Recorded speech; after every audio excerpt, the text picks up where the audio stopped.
My sister demanded I give my designer dress collection to her bridesmaids because it matches the theme. When I refused, they planned a shopping spree in my closet while I was out, and the hidden camera proved my caution was justified.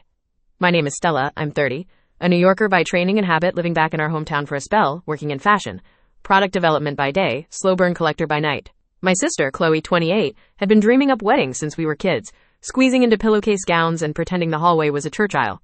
I always imagined she'd be a sweet, plant-draped, boho glam bride. Turns out I was right. What I didn't imagine was the part where she'd giggle at a mood board and then glance at my actual closet like a kid pressing her face to a candy store window. Our story begins at a Sunday barbecue. The sun was shining, my dad was manning the grill, and the air smelled of freshly cut grass and charcoal. It was idyllic. Qley, glowing and practically vibrating with excitement, chose that moment to make her grand announcement. Her boyfriend, Tom, had proposed. Of course, we were all thrilled. There were hugs, happy tears, and my mom immediately started talking about venues and color schemes. Qley was in her element, holding court on the patio, flashing her new diamond ring.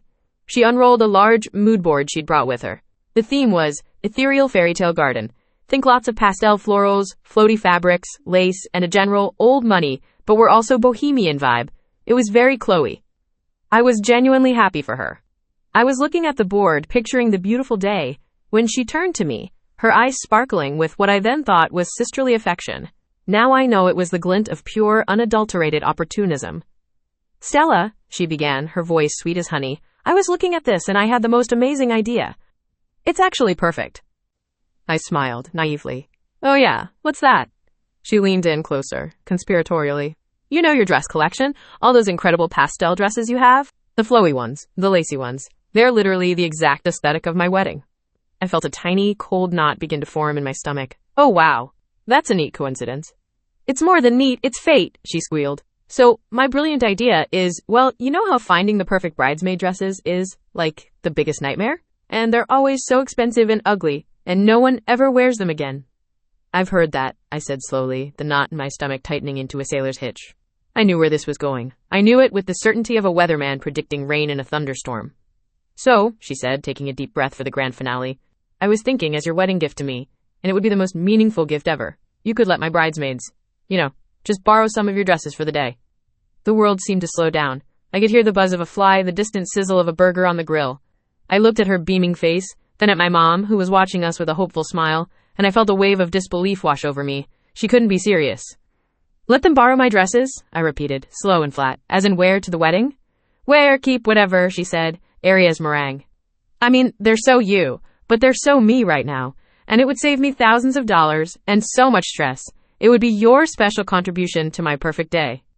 I looked at her, at the room, at my mother trying to read my face, at my aunt already nodding. I took a breath. No, Qley, I began, trying to keep my tone gentle but firm. I don't think that's going to be possible. Her smile faltered. What? Why not?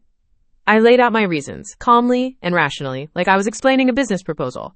First, there's the value. Some of those dresses are worth thousands of dollars. They're collector's items. They're not just off-the-rack pieces. They'd be careful, Mom put in quickly, because she could feel the air pressurizing. Then there's the sizing, I continued. My dresses are tailored to my exact measurements. Your bridesmaids are all different shapes and sizes.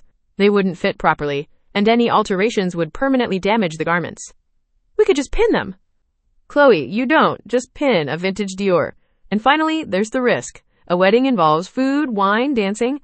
What if someone spills red wine? What if a seam rips? These aren't replaceable. It's an incredibly kind thought, but the answer has to be no. I'm sorry. The shift was instantaneous. The sunny, charming Qley vanished, replaced by a thundercloud of indignation. Her lower lip began to tremble. Her eyes welled up. I can't believe you, she whispered, her voice cracking. You're being so selfish. They're just clothes.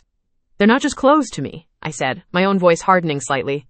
To me, it's a serious investment and a deep, personal love affair. Each dress is a story. There's the Zimmermann silk wrap dress I saved for 8 months to buy after my first big promotion. There's the vintage Dior from the 60s that I inherited from my grandmother, a piece so delicate and timeless, it makes me cry just looking at it.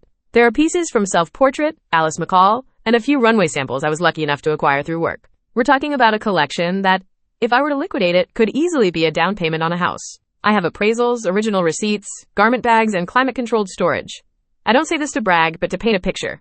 This is not just a closet full of clothes. It's my life's work, my savings account, and my personal museum of wearable art. This is my wedding, she cried, tears now streaming down her face. My one special day, and you're already trying to ruin it. You have a whole closet full of them. What does it matter if a few are gone for one afternoon?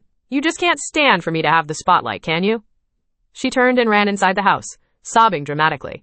My father looked over from the grill, confused. My mother rushed to my side, her expression a mixture of disappointment and frustration, all of it directed at me. Stella, for heaven's sake, she hissed. Why do you always have to be so difficult? It's her engagement day. Couldn't you have just said you'd think about it? Mom, she asked to use a 5-figure collection of irreplaceable dresses as disposable outfits for her bridesmaids. The answer is no. Thinking about it won't change that. It's about sisterly love, Mom said, reciting her favorite line. You have so much, she has so little. You should be happy to share. And that was how it began. I was painted as the villain of my sister's fairy tale, the wicked witch hoarding her treasures in a locked castle. I had no idea that this was just the opening skirmish in a much longer, much uglier war. The days following the engagement party were, to put it lightly, a living hell. It was like Qley had launched a coordinated psychological warfare campaign against me. Qley texted paragraphs, not questions, not conversation. Paragraphs. I can't believe you'd do this to me when you know how hard I've been working to make this perfect. You made me show you my mood board and now you're holding your closet hostage. Fine. I guess my bridesmaids can wear ugly polyester. People will talk, but whatever. And of course, there were the phone calls from my mother. She'd call every day, her voice oozing with disappointment. Stella, I just spoke to Qley. She's in tears. She can't eat, she can't sleep. All because you won't just be a little generous. Mom, this has nothing to do with generosity. It's about boundaries and respect for my property. Oh, property. It's always about things. With you. What about family? What about making your sister happy on her wedding day? You're the older sister. You should be the bigger person. Just give in. It's easier that way. Don't cause all this drama. Each call, each text, was a little paper cut. I stood my ground, but it was exhausting. This wasn't the first time Qley had shown a complete disregard for my belongings. Years ago, when we were in our early 20s, she borrowed a beautiful silk Alice McCall dress from me without asking. It was a delicate, pale blue piece I adored. She wore it to a party, and when she returned it, she'd stuffed it in the back of her closet. I found a massive red wine stain down the front that she had tried to hide. When I confronted her, she just shrugged. Oops, it's just a dress. I had to take it to a specialist cleaner, which cost over $200, and even then, a faint shadow of the stain remained. I asked her to pay for the cleaning. She laughed in my face. We had a huge fight, and from that day on, I put a strict no borrowing policy in place. That incident planted a seed of mistrust in my mind. So about a year ago, I did something that might seem extreme to some, but felt necessary to me. I live alone, and with my collection growing in value, I decided to upgrade my home security. Along with the standard door and window sensors, I had a few small, discrete cameras installed inside. One in the main living area, and yes, one in my walk-in closet. It was positioned perfectly, giving a clear, wide-angle view of the entire room, focusing on the floor-to-ceiling wardrobes where my collection was housed. My reasoning was simple: peace of mind. If there was ever a break-in, I wanted irrefutable proof for the police and insurance. I never, ever thought I would be using it to spy on my own family. But as the pressure campaign from Qley and her cronies intensified, a dark, cynical part of me was glad it was there. I felt a creeping sense of dread, a gut feeling that this wasn't over. Qley wasn't the type to take no for an answer. The following Saturday arrived. It was the day of my weekly pottery class. A 3-hour session that was my sanctuary, my escape from the world. Everyone in my family knew my schedule. I was out of the house from 10 a.m. to 1 p.m. every single Saturday, without fail. Around 11:30 a.m., as I was centering a lump of clay on the wheel, my phone, which was on the table beside me, buzzed. It was a text from my next-door neighbor, Brenda, a sweet elderly woman who mostly kept to herself. Brenda, hi Stella dear, hope I'm not bothering you at your class. Just thought you should know there's a bit of noise coming from your house. Sounded like a few people laughing. I thought you were out. Just wanted to make sure everything is all right. My blood ran cold. My hands froze on the clay. I texted back immediately. Thank you, Brenda. I'm on my way. My heart was hammering against my ribs. It couldn't be. She wouldn't, would she? With trembling hands, I pulled up the app for my security cameras. I tapped on the icon labeled Closet. The feed loaded, buffering for a second that felt like an eternity, and then the image resolved, and my world shattered. They were in my house. Not just in my house, but in my closet, my sanctuary, my museum. Qley and 3 of her bridesmaids, Jessica, Megan, and another girl named Lauren. They were holding glasses of champagne, giggling as they rifled through my meticulously organized garment bags. I was watching a live feed of a home invasion, and the invaders were my own sister and her friends. I couldn't breathe. I couldn't believe what I was seeing. The sheer unmitigated audacity. The ultimate violation. My pottery teacher looked over, concerned. Stella, is everything okay? You look like you've seen a ghost. Oh, I had seen something far, far worse. I'd seen the truth about my sister, and I knew in that gut-wrenching moment that things would never be the same again. I stared at my phone screen, my mind a swirling vortex of fury and disbelief. The clay on my hands had started to dry, cracking over my knuckles. I was frozen, watching the scene unfold like a horror movie where I was both the victim and the sole audience member. The camera I'd installed was a high-end model. It had crystal clear video and, crucially, audio. I turned up the volume on my phone, my ears straining to hear over the frantic thumping of my own heart. The four of them were acting like they were on a reality TV show. Qley had used the spare key my mother kept for emergencies, a key I had repeatedly asked my mom to return to no avail. She'd let her friends into my home, and they'd made a beeline for my closet, popping a bottle of champagne they'd brought with them, as if this were a celebratory shopping spree. "Oh my God, look at this one!" Jessica squealed, pulling out a blush pink self-portrait dress with intricate lace detailing. She held it up against herself, preening in front of the full-length mirror. "This would be perfect for me." "Are you sure about this, Qley?" Lauren, the third bridesmaid, asked, looking a little nervous. "What if she finds out?" Qley waved a dismissive hand, taking a long sip of her champagne. "Find out what? That we borrowed a few old things? Please? She has so many she probably won't even notice they're gone for a few days.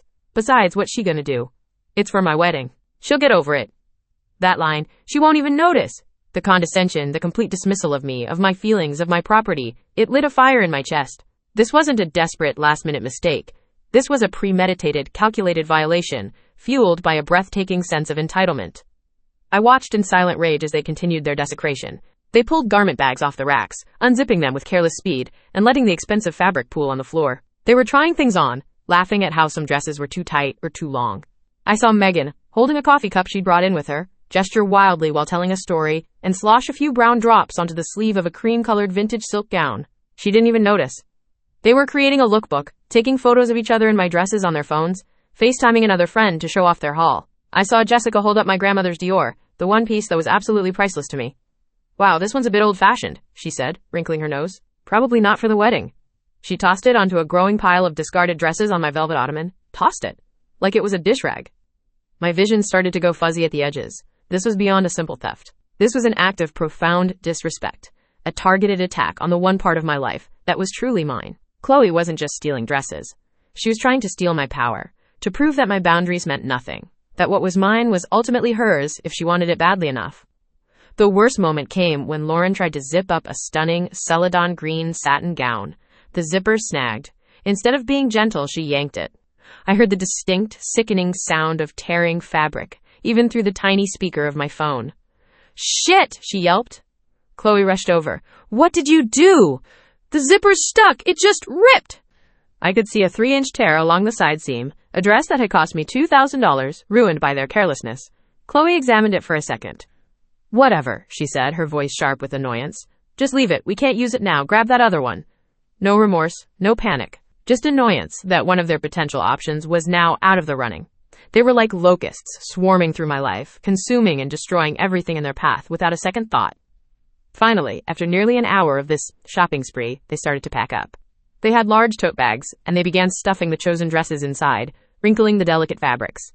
They weren't just taking 4 pastel dresses for the wedding. Oh no! They were taking others too. A black cocktail dress, a sequined mini dress, anything that caught their eye. They were looting my closet. My paralysis broke, replaced by a cold, clear resolve. The anger was still there, a white-hot furnace in my core, but my mind was suddenly sharp as glass. They were not going to get away with this. Not now, not ever. I calmly wiped the clay from my hands, stood up, and told my instructor I had a family emergency. I walked out of the studio, got into my car, and started driving. But I didn't drive straight home. I made 2 phone calls first. My first call was to my parents. My dad answered. "Hi, Dad." My voice was eerily calm. "Stella, everything okay, sweetie?" "No, not at all. I need you and Mom to come to my house." Immediately. "Don't call Qley. Don't ask questions. Just get here. There's something you both need to see with your own eyes." There must have been something in my voice, a tone he had never heard before, because he just said, "Okay, we're on our way." My second call was to the non-emergency line of the local police department. I explained the situation clearly and concisely. "I have live video evidence of a breaking and entering and theft in progress at my home. The perpetrators are known to me. I am on my way there now. I would like to request officers be dispatched to my address, but to please wait for my signal before approaching the house." The dispatcher was professional and efficient. They took my details and assured me a car would be in the vicinity. As I drove, I kept the live feed open on my passenger seat. I watched them gather their stolen goods, do one last sweep of the room, and head for the door. I timed my arrival perfectly. I pulled into my driveway just as they were about to step outside, their arms laden with my life's work, stuffed into cheap canvas bags. I got out of my car and walked towards them. The look on their faces when they saw me was something I will treasure for the rest of my days. 4 jaws dropped in unison. Faces went from giddy and triumphant to pale and horrified. Jessica literally dropped her tote bag, the dresses spilling out onto the porch like a tragic silk and satin train wreck. "Stella!" Qley gasped, her hand flying to her chest. What are you doing here? I thought you had your class." I didn't say a word. I just stood there, letting the silence hang in the air, thick and heavy with their guilt. We were gonna call you," Jessica stammered, her eyes wide with panic. "We were just picking out some options to show you, to see if you'd reconsider. We were going to surprise you." Megan chimed in, the lie so blatant it was almost laughable. I let them dig their own graves, their pathetic excuses tumbling out one after another. I didn't raise my voice. I didn't cry. I just looked at each of them, my gaze cold and unflinching, until their voices trailed off into an awkward silence. Then, I slowly raised my hand and pointed towards the corner of the porch, where another of my security cameras was discreetly nestled under the eaves, its tiny red light blinking steadily. "It's okay," I said, my voice low and dangerously calm. "You don't have to explain. I saw the whole thing. The champagne, the coffee stain, the ripped seam. The part where you said I wouldn't even notice. It's all on video, every last second of your shopping spree." The transformation was immediate. The shock turned to pure, unadulterated terror. Lauren looked like she was going to be sick. Jessica started to cry. Megan just stared at me, her mouth hanging open. But Qley was different. After the initial shock, her face hardened. The fear was replaced by that familiar, defiant anger. She wasn't horrified by what she'd done. She was furious that she'd been caught. In her mind, I had once again ruined her fun, sabotaged her perfect plan. The victim complex was so deeply ingrained. It was her default setting, even when she was standing over the evidence of her own crime. And just at that moment, my parents' car pulled up to the curb. My timing, if I do say so myself, was impeccable. My mother got out of the car, a worried look on her face, which quickly turned to confusion as she took in the scene, me, standing like a statue of vengeance, Qley and her friends looking like guilty children caught with their hands in the cookie jar, and my beautiful, expensive dresses strewn across the porch floor. "What in the world is going on here?" my mother demanded. I didn't answer her. I just looked at Qley. "Why don't you tell her?" Qley, of course, burst into her signature tears. "She's trying to ruin my life!" she wailed, rushing into my mother's arms. "She set me up!" My father walked up, his brow furrowed. "Stella, what is this all about?" "Come inside," I said, my voice flat. "I have something to show you." I led them into the living room, the 4 culprits trailing behind us like a chain gang. I didn't say a word. I simply used my phone to cast the video from my closet camera to the large screen of my television. I pressed play. For the next hour, we all sat in stunned silence. Well, most of us. The entire sordid affair played out in high definition. The illegal entry, the popping of the champagne, the careless handling of the dresses, the makeup smears, the coffee spill, the ripped seam. And the audio was the most damning part. Their giggles, their dismissive comments, Qley's confident assertion that I would get over it. My mother's face went from confused to horrified. My father's expression hardened into a mask of deep, profound disappointment. He stared at Qley, who was now sobbing hysterically, not from remorse, but from the humiliation of being so thoroughly exposed. When the video ended, my mother was the first to speak, and her words, even after everything she had just witnessed, were utterly predictable. "Oh, Qley, honey," she said, rushing to comfort her youngest. Then she turned to me, her eyes pleading. "Stella, this is terrible, just terrible. But she's your sister. Her wedding is just a few weeks away. We can't let this mistake ruin everything. We have to forgive her." My father looked at me, then at the mess on the TV, then at his crying daughter. He was torn, but the family habit of enabling Qley was strong. "Your mother's right, Stella. What they did was wrong, very wrong. But she's family. We handle family problems in private." There was even a hint of accusation in my mother's voice. If you had just agreed to lend her the dresses in the first place, none of this would have happened. I had anticipated this. I knew them. I knew that their instinct would be to sweep it all under the rug, to sacrifice my feelings and my property on the altar of keeping the peace. They would pressure me to forgive, to forget, to pretend this monumental breach of trust never occurred, all to ensure Qley's fairy tale wedding went off without a hitch. But I had a contingency plan. I took a deep breath. "You're right," I said quietly. "What Qley did was wrong. It wasn't a mistake. It was a crime. And you're right, Dad. Family problems should be handled. So I'm handling it." I pulled out my phone and sent a one-word text. "Now." A moment later, there was a firm knock on the front door. My dad went to open it, expecting perhaps another neighbor. Instead, he was greeted by 2 uniformed police officers. The room fell into a dead silence, punctuated only by Qley's sudden, sharp gasp. "Stella, what have you done?" my mother whispered, her face ashen. "I've filed a police report for breaking and entering and theft," I stated calmly. "I have video evidence, and I will be pressing charges." The officers stepped inside, their presence professional and imposing. I pointed to Qley and her 3 friends. "These are the individuals who broke into my home and attempted to steal my property." Chaos erupted. My mother started crying, begging the police not to take her baby away. The bridesmaids were blubbering messes, apologizing profusely, their words tripping over each other. Qley was just screaming at me, calling me a monster, a psychopath, a vindictive bitch who had planned this all along to destroy her. The officers handled it with practiced calm, separating them and taking their statements. Because I had the video evidence, the process was straightforward. They were escorted from my home and taken to the station to be processed. It wasn't a dramatic, guns-drawn arrest, but it was a firm, undeniable legal consequence. After they left, my parents turned on me. "How could you do this to your own sister?" my mother wept. "To your own family?" "Because she broke the law," I said, my voice unwavering. "She and her friends invaded my home, tried to steal from me, and damaged my property. What did you expect me to do? Hug her and tell her it's okay?" I gave her a chance to respect my— "No, she didn't. These are the consequences of her actions, not mine." "You're tearing this family apart," my father said, his disappointment now directed entirely at me. "No, Dad," I replied, looking him straight in the eye. "She tore this family apart when she decided my possessions and my feelings were worthless. I'm just cleaning up the mess." The fallout was nuclear. I refused to drop the charges, but I did agree not to pursue a criminal conviction in exchange for a few things. First, full financial restitution. I had the damaged dresses professionally appraised, and I sent a formal letter of demand, drafted by a lawyer, to all 4 of them for the cost of repairs and the diminished value of the garments. The total was just over $5,000. Second, I needed them to understand the gravity of their actions beyond just the money. I edited a short, 1-minute clip from the security footage. The part where Qley said, "She won't even notice," followed by the sound of the dress ripping, and I sent it to one person, Tom, her fiancé. I included a simple message. "This is the woman you're about to marry. I thought you should know." To my surprise, Tom called me within the hour. He was mortified, apologetic, and utterly shocked. He had no idea about the shopping spree scheme. He offered to pay for the entire amount of damages himself, and he swore he would have a very serious conversation with Qley.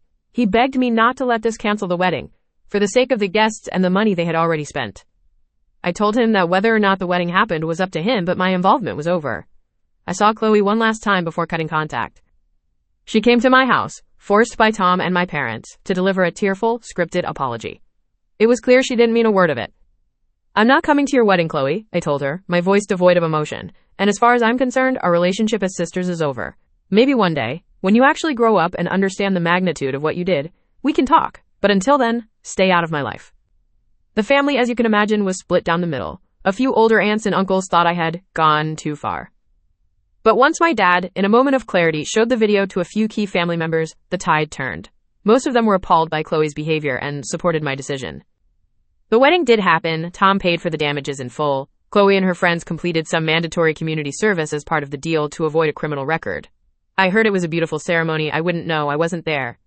I did, however, send a wedding gift. Before all of this had happened, I had already bought her present. A beautiful, framed first edition print from her favorite author. It was something she'd wanted for years. I sent it without a card. It felt like closing a chapter. It was a gesture to the sister I thought I had, the sister I hoped she might one day become. A small part of me still wished for her happiness, but I knew I couldn't be a part of it. Today, my life is much quieter. I've had all the locks changed, and the spare key my mom had is long gone. My collection is safe, each dress hanging pristine in its garment bag. Sometimes, I walk into my closet and just breathe. It feels safe again. It feels like mine. Qley and the bridesmaids still try to contact me occasionally. With pathetic, self-serving apologies, I block their numbers. I've learned that sometimes, the most loving thing you can do for yourself is to walk away. You can't set yourself on fire to keep others warm, especially when they're the ones holding the matches. My relationship with my parents is strained, but we're working on it. They are slowly beginning to understand what a boundary is. It's a lonely resolution in a way. I lost a sister, but I gained something far more valuable, my peace. And I can tell you, looking at my beautiful, safe, and respected collection, it was worth it.